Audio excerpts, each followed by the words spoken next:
I'm Ryan Slater. I'm an actor, now a screenwriter, and I'm a real estate broker in the state of New Mexico. Here's my card.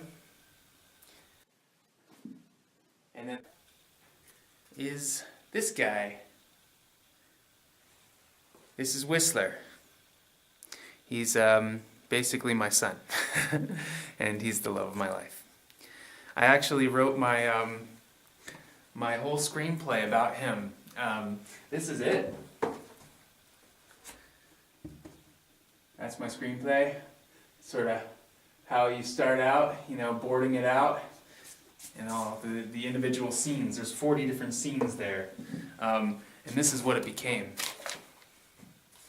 It's 112 pages, which turns into about an hour and 50-minute movie, which is typical these days.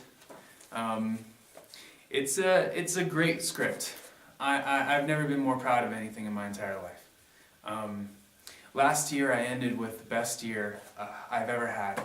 I've been poor for as long as I can remember, but that just never fazed me. I've basically been committed to being an actor for the last 6 years, so I'm okay with being a little bit on the poverty line. My script, it's called the Dragon Wagon, and surprise, surprise, this kid, he's the star. And when you see this face, I mean, come on. I mean, does it get any cuter than this guy, right? So I wanted to do this video today because, as you see here, Go ahead. The Dragon Wagon by Ryan J. Slater. Fade in, teaser, exterior, bustling Tokyo skyline night. A ballet of lights twinkle and bedazzle as buses and trains come and go. We show exteriors of Tokyo Tower, Shibuya Crossing, Harajuku girls, male escorts, and we zoom out from Rainbow Bridge to reveal the Statue of Liberty. Interior, warehouse office, anywhere USA, at the same time. Hands of an unseen man place the finishing 1 year touches ago on a USPS today, on December 17th. And it marks the day to the year that I first discovered I was losing my hair. It was something that took me a couple of weeks to even accept as a truth, but I came to the understanding that it was really happening on this day last year. It was the day of my stage reading of the Dragon Wagon. Oh, he's going somewhere. I came out here to New Mexico at the very, very, very beginning of 2016. And you may know, actually I spoke with Dr. Mohebi. The tax incentive in this state is 30%, so they're making a crazy number of movies and TV shows out here, web series, and it's really the perfect place to produce. And I still want to do it. I really went from having the best year of my life to having the worst. My girlfriend and I, we are basically living in poverty, as I said, and then this happened. And it was on a rise for me, and I've had difficulty, even though as a former child star, which I was. I'll show some photos of me. Here's me playing with Panda Bear when I was 11 years old. That was on set of a film called The Amazing Panda Adventure. It was a Warner Brothers film. I was the leading man, so to speak. Whistler's getting antsy. And I did movie after movie after TV show after TV show after movie when I was a kid. And then I decided that I wanted to get an education when I was 17. I ended up learning Japanese. 日本語喋りますよ。いつでも日本語でなんか質問あれば質問してくださいね。So I do speak Japanese, and it's no longer, I would call it 100% fluent because I've been back in the United States for about 6 years, but I'm still there. I can still get by pretty well. And my education was Nihongo senko ni shite sotsukyou shimashita. I actually got my degree in Japanese. So I do speak still pretty well, as I said. And ironically, I got back into acting while I was teaching English in Japan. And it was there where I had a work visa and I didn't know what to do. I didn't know how to make money, and so some friends of mine recommended that I get into modeling and try to get into acting. And so I did. I had like 5 different agents and took. Honestly, I loved it so much. I would stay there if there was a real opportunity like there is here in New Mexico. And I waited with 5 agents looking for auditions for me. I waited 2 months for one audition. I went out on it, I booked it. Here's that role. You'll see me, I'm at the very, very, very, very, very end of the row to the right. You'll see me for about 1.5 seconds, and you see me singing in Japanese here. Yeah. So that was me in Japan. It could have been 7 years ago now, actually.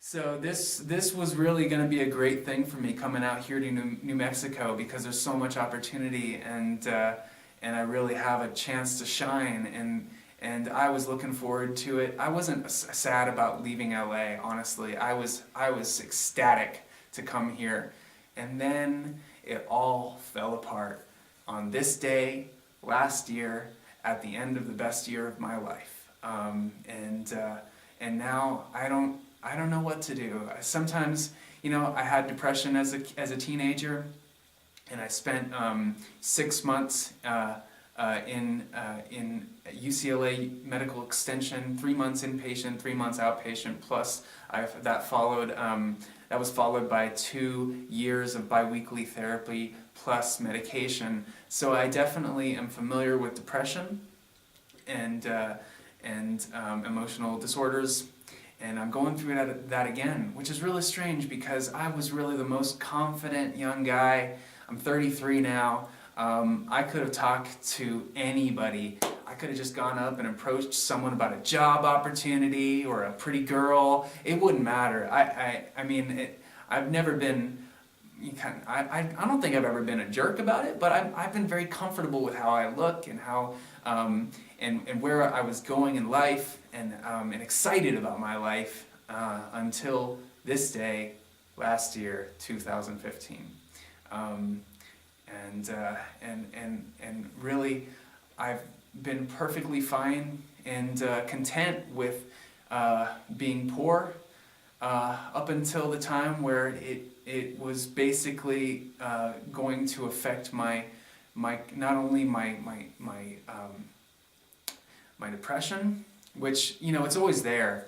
You can't get rid of depression. You can just learn how to cope with it, which I have many coping mechanisms, like going outside every day, spending time in the light, having a place with a window. Those are very important attributes when looking for an apartment for me. But out here, the light is more intense, and now I can see, even in the reflection of my car's window as I'm getting into it, I can see directly down into my scalp.